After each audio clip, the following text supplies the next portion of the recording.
Hello and welcome to the Butler Collegian Newscast. I'm Eva Hallman. And I'm Jade Eilers. As the semester comes to an end, this will be our last newscast of the year.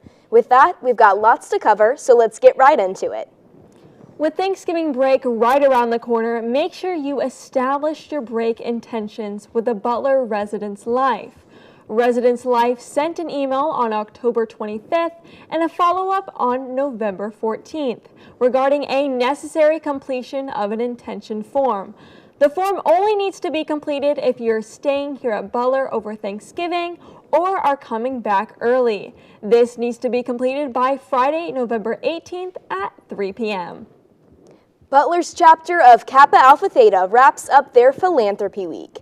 They spent the last week hosting fundraising events on and off campus to raise money for CASA. CASA, or Court-Appointed Special Advocates, is an organization that promotes court-appointed advocates for abused or neglected kids. For updates on future Theta events, check out @ButlerTheta on Instagram. It's almost Nutcracker time with the Butler Ballet. Tickets are now on sale for their annual performances. This timeless classic is brought to life by the Butler Ballet Orchestra, and the Indianapolis Children's Choir. Performances run from December 1st through December 4th at Clues Memorial Hall at various times.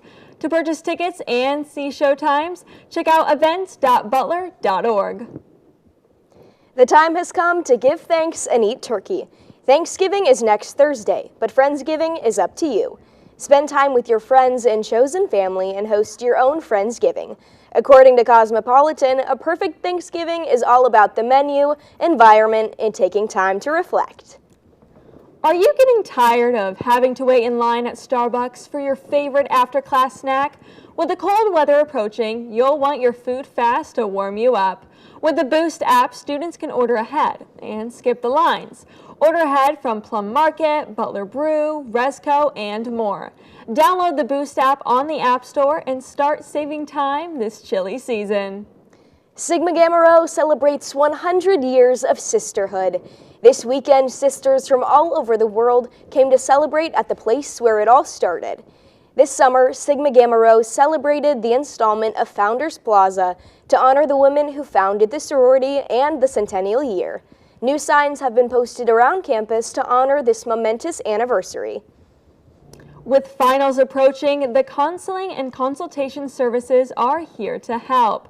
They offer many services to cater to your current needs and wishes, including therapy dog sessions with Scooter and Bella. Their hours vary throughout the week and are happy to help all Bulldogs this stressful season. Located in the HRC, book an appointment at butler.edu/counseling and consultation website. That's all of the announcements that we have for today. Now let's send it over to Ben Buttrick in the Sports Corner. Thanks, Eva and Jade. Welcome back to the Sports Corner. I'm Ben Buttrick reporting live from the campus with its winter sports seasons freshly underway. Before we catch up on our teams competing from the Hinkle Hardwood, let's check in with our fall sports teams who are wrapping up their respective seasons. For our teams still competing at the Bud and Jackie Selleck Bowl, Butler's football team will wrap up their season this weekend. In recent years, this hasn't been much to acknowledge as the team's struggles were prevalent. However, first-year head coach Mike Yaramovich has been able to turn this team around in one season, leading the Dogs to a 7-3 overall record. In their last two matchups, the Dogs won on the road against San Diego 26-23, but came up short against the Drake Bulldogs this past weekend, losing 27-24. Both of these games were decided by game-winning field goals in the final seconds of each contest. This includes a 56-yard game winner from Butler's kicker Luka Zurak to defeat San Diego. This Saturday, Butler will host the Pioneer League's #1 seed, being the 9-1 St. Thomas Tommies. Depending on how this weekend's matchups go, the Dogs could finish as high as third place in the regular season standings, which would be the highest they've finished in the Pioneer League since the 2013 season when they went 7-1 and won the title. Another team whose fall season keeps moving forward is Butler's cross-country teams. The men's and women's teams traveled to Terre Haute, Indiana this past Friday to compete in the Great Lakes Regional. For the men's team, grad student Barry Keene ran away with this one, placing first overall with a 10K time of 29:38. Then, redshirt sophomore Jesse Hamlin was able to pass a pair of Michigan runners late in the race to claim second place, completing the race in just 12 seconds behind Keene. Their efforts helped the men's team take fourth overall. For the women's team, redshirt senior Mia Beckham led the way for the Dogs, taking 17th place overall with a 6K time of 2019. This women's team was able to take 8th place overall, and both teams now wait until Saturday to see if their names are called to compete in the NCAA championship in Oklahoma. The last of our fall sports teams still competing this year is our women's volleyball team. The Dogs have been on the road for their past 4 games, traveling all over the Big East. In these 4 matchups, they've gone 2-2 with shutout wins over Seton Hall and Georgetown and losses to St. John's and Villanova. Over this stretch, sophomore Mariah Grunzy has been a force on offense, totaling 59 kills with 21 of these from the Dogs' win over Seton Hall, earning her a spot on the Big East honor roll. For their last 2 games of the regular season, Butler will return home to Hinkle this weekend for games against Providence and UConn on Friday and Sunday, respectively. Both of these home games can be watched on Flow Sports, presented by Butler Plus. With Thanksgiving right around the corner, many Butler families will be thankful to hear that Butler basketball is officially back. The men's team now has 4 total games under their belt, with 2 of these being exhibition wins over Tiffin and Davenport. They opened their regular season at home against New Orleans, winning in blowout fashion, 89-53. This was the first regular season action for many Butler transfer players, and grad student Manny Bates didn't shy away from the challenge. In his 28 minutes of action, Bates put up a double-double, totaling 25 points, 11 rebounds, 3 blocks, and a steal. Last night, however, was a different story as Butler competed in the Gavitt tip-off games between teams in the Big Ten and Big East. They ultimately fell short against the Penn State Nittany Lions 62-68, with an off-night shooting just 34% as a team from the field. While they were able to keep it close for a good amount of the game, Penn State's Jalen Pickett played the role of court general, accumulating a rare college basketball triple-double, the second in Penn State franchise history. Before they travel to the Bahamas for the Battle of Atlantis tournament, they'll host St. Francis and the Citadel later this weekend. For those of you traveling home early for the holidays, these games can be watched on Fox Sports 2. The women's basketball team is also well underway with their regular season. They are now 2 games into the regular season and sport a 1-1 record. Both of these games have been played at home, the first of which was against Chicago State, where the Dogs took care of business, winning convincingly 84-57. This was new head coach's Austin Parkinson's first win from the Butler sidelines, and this win was fueled by one of his former players at IUPUI, Anna Mortag, who led the team with 16 points. In their second home game of the season this past Sunday, Parkinson and Mortag hosted their former team, IUPUI. The Dogs fell short in this one, losing to the Jaguars 61-67. Mortag once again led the way with 13 points, but a 29 fourth quarter performance from IUPUI sealed this game as Butler's first loss of the season. The Dogs will travel to Ball State for their first road game of the season this Thursday. That's all we have for this week from the Sports Corner. Best of luck to all our athletes competing over this upcoming holiday week. Now let's send it back to our lovely ladies at the news desk. Thanks, Ben. Now Veronica Smith is here to talk to a member of Butler Ballet about the department's upcoming Nutcracker performance.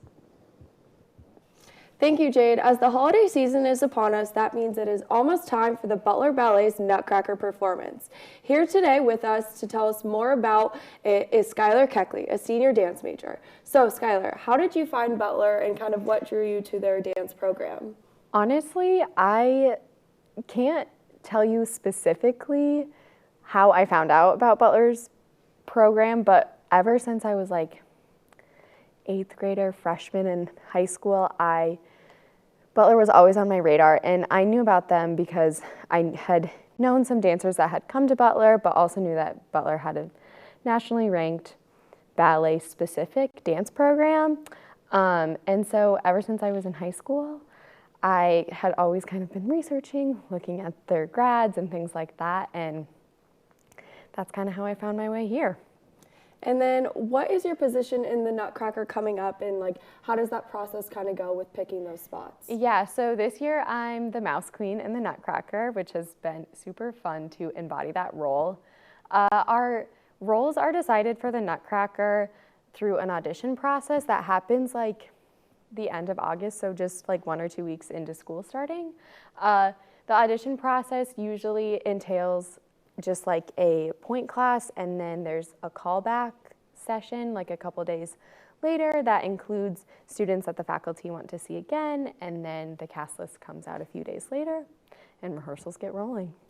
So with those rehearsals, like what does the preparation for the Nutcracker kind of look like? So we have rehearsal blocks Monday, Tuesday, Thursday, and then all day Saturday. And it kind of begins with the scenes will start rehearsing just on their own. Sometimes you'll have like the corps de ballet work first, and then you add the soloists in.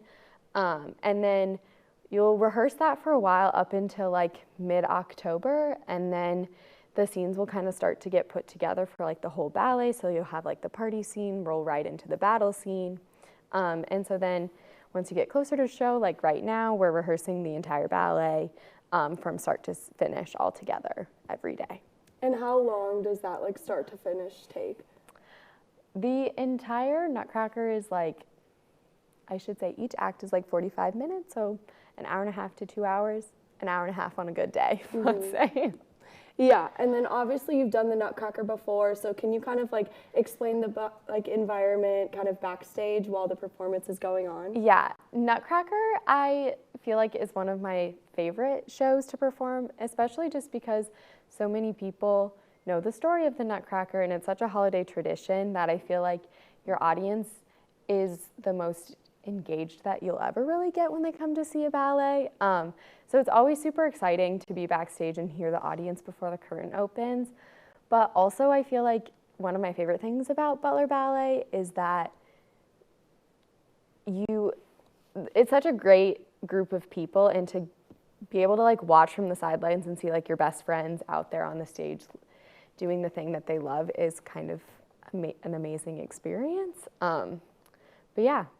Awesome. And you touched a little bit about the audience. Like, what can someone attending Butler's Nutcracker like kind of expect from the show? I would say coming to Butler Ballet's Nutcracker, you should expect a very high quality performance. We have access to the live orchestra. The choir comes to our show, and I think Butler Ballet has access to props, costumes, and a beautiful stage at Clues Memorial Hall that a lot of small professional companies around the area don't have access to. So even though we are a collegiate program, and we put on a very professional performance. So yeah. Well, Skylar, thank you so much for giving us an inside look at the Nutcracker performance, and good luck with preparing for the performances taking place December 1st through the 4th at Clues Memorial Hall. Now let's send it back to Jade and Eva at the desk. Thanks, Veronica. That's all for this week's Butler Collegian Newscast. To stay up to date with all things news on Butler's campus, visit us online at thebutlercollegian.com or on Twitter at Butler Collegian. We hope you enjoyed our last newscast of the year. Don't worry, we'll be back and even better in 2023 with plenty of newscasts. For the Butler Collegian, I'm Eva Hallman. And I'm Jade Eilers. Have a great rest of the semester, dogs.